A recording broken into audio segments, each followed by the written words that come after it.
now joined by head coach Mike Nienaber here courtside, and you can't make it easy, can you? Never. Oh my gosh, what a game! I mean, it just, and then we get the 8 or 9 point lead, and we start turning it over again, like we did against Huntsville last week. And it's like, and I told the guys, it's like I think that's where our inexperience sometimes shows.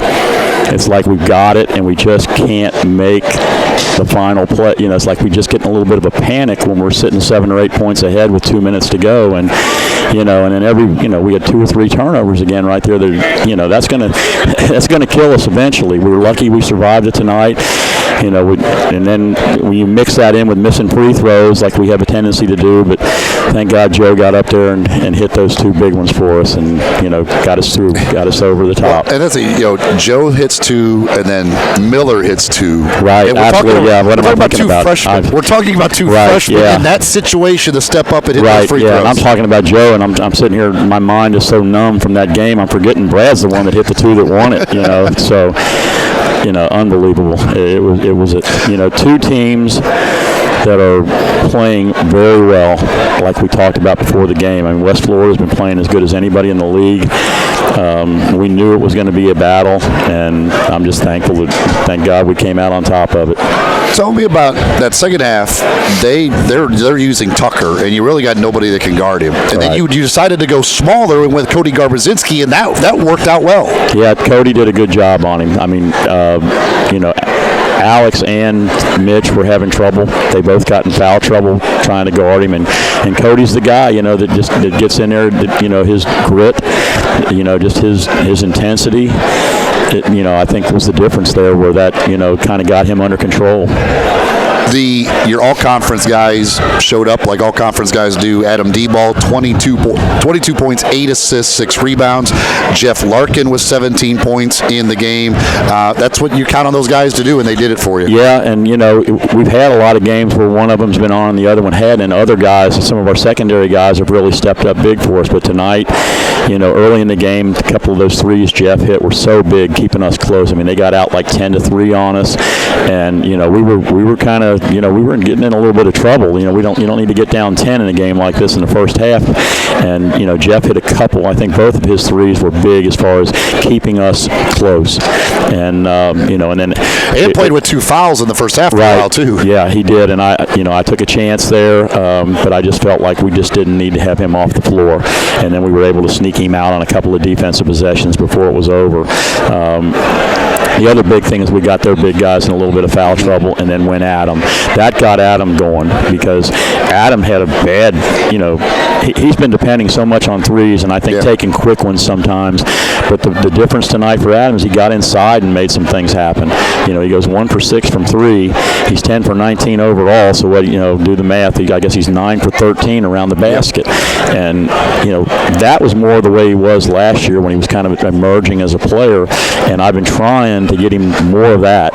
I think he's pulling threes sometimes quicker than he needs to, and especially when they're not going like they weren't tonight. But again, you're right though, that our 2 all-conference guys came up big for us. And they do their thing, and we talk about the freshmen, and we don't talk about Cody Garbazinski. His numbers don't illustrate what he means, and it won't show up. There's no box score that will show you, but he may have made the biggest play of the game on that loose ball. He scrambles and grabs it and calls the timeout to save the possession for him. Right, no doubt. I mean, Cody he's a glue kind of guy. He spends most of the game on the floor, literally laying on the floor. It seems like. Yeah, he definitely does. God, it's just, I'm so proud of these guys, because to do what we had to do, like we talked about before the game, after we had gotten to that point where we were a game over 500, 8-7, had lost 4 in a row, and our season could have wound up like West Georgia at that point. I mean, it was just, you're tinkering and you're starting to lose confidence. We're not making shots, and everybody's kind of like, hey, are we going to get this going? And we stepped up. and now what is it? I mean, what are we now? 18-11. Yeah, and we were 8-7. So so we've gone 10-4 since then. Which and you think 3 of those losses are 3 of those 4 losses are heartbreaking losses. Absolutely, and during that 10-4 stretch, 2 of them because one started the 4-game losing streak. It started it, yeah.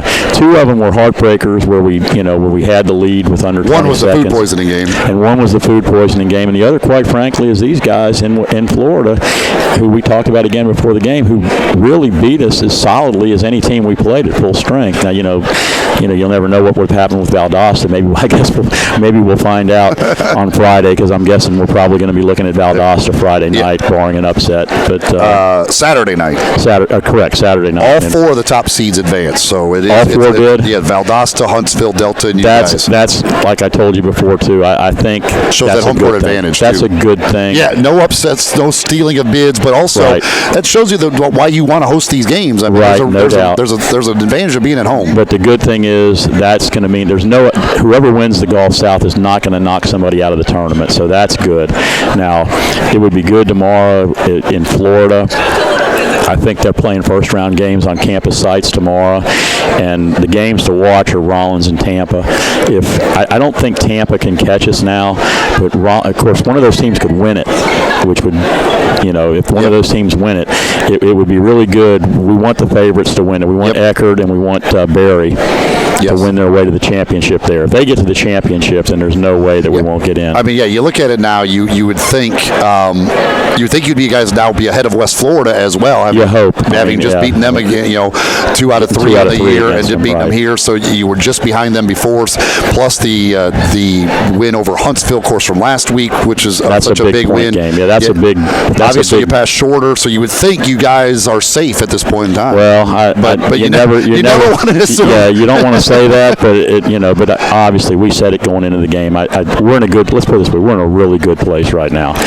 Hopefully, by the time we play Saturday, we'll be in a better place. We'll know. We'll have a good feel. The last time, and I wore this ring from our championship team in 13. The last time we were in this boat and got to the NCAAs, we went to the league championship, to the tournament, not guaranteed being in, and we actually wound up winning the tournament, so we were going to get in, but we didn't know that. We won the first game, and then Friday, the games the next day went our way, so that by the time we played our next game, we pretty well knew we were in. We got some breaks like that, so hopefully maybe we'll get a break or 2 in Florida, and if that happens, then hopefully, like I said, by the time we take the court Saturday, we'll have a pretty good idea that we're this team. And hopefully by the end of the day, Sunday, you won't have to worry about anything because you've won a conference championship. That would be nice. That would be nice too. I told him I think I'm going to take a page out of Jim Valvano's book well, I probably shouldn't say it, but the way these nets are ragged, I think we're going to practice cutting them down Thursday after practice. But to me, this team getting into, being in this position to get in the NCAA tournament with this young team is just, it really is it's one of the happiest accomplishments that I've had for a team. Well, the experience alone of playing these games is just going to be so good down the road. Well, and then the other thing is, so many of these guys were part of, 2 very frustrating. 2 years ago, it was just terribly disappointing because we had a senior team that I just felt like underachieved as much as any team I've ever coached.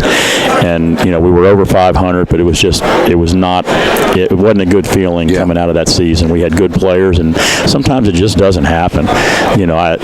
One other team that I had like that was another bunch of really good guys. Clint Daddle was the captain of that team, and we just didn't get it done that year, and it was really super disappointing. But last year wasn't as disappointing, but but it was a losing season that we hadn't had for 14 years, and you kind of wonder about your confidence in things. It's just like that 4-game losing streak. Are we going to go back down that road? And being able to do what we've done the last 7 weeks, like we said, and go 10-4 with this young team. Like I said, I'm as proud of these guys as any team I've ever coached. Well, Coach, congratulations. Enjoy this one, and good luck down in Birmingham. Best of luck down there, and hopefully it's a very successful trip to Birmingham. Let's hope so. I'll tell you what, it's our first time to get back to Birmingham since we all all went there back the year in the 2 years we were there. The first 2 years that this tournament moved to Birmingham, we won it the first year. We went 2 and we lost in the championship the second. So we're 5-1 on that court. So I feel we got good mojo as far as playing there, but we'll see what happens. And the last time you beat West Florida in the conference tournament, you went on to win the championship. That's true. I'd forgotten about that. So there you go. About that. So there the you opening go. game. It's all working out. Right. Okay. I'm with you. I'm with you. Now we just got to get you and Dr. Smorelli down there with us and keep that mojo going. Well, sounds good, Coach. Again, enjoy this one. Okay. And again, Eli, I told you on the show this morning, but I'm telling you, we're so happy to have you. And and like I said, there's nobody in Division II that has a better guy doing the radio for me. Well, I certainly appreciate that. And I wouldn't, if I didn't feel strongly about, I just wouldn't say. I just pat you and say, hey, thanks, and we'll see you next year. But I just feel like we're so lucky to have you, and I just want you to know that. And the quality and the feedback we get around Memphis, it's just so good for our program to be on the sports station in this city. It just means millions to us. For our program. You make it a lot of fun. It's been a little harder. I mean, you might take years off my life with these games like this. You think your life? By the way, you won without getting 71 points tonight. Boy, you're now 2-10 win 70 or less. Oh, jeez. I mean, and boy, we tried, and we get in there at halftime, and of course they played shorter Saturday, and it was like 100 and something to 100 and something, and we get in there at halftime, and it's 28-25, and we're like, hey guys, we're playing pretty good defense, but the offense was definitely not clicking, and that you got to give them credit for that. Well, there's no doubt, Coach. Congratulations again. Thank you.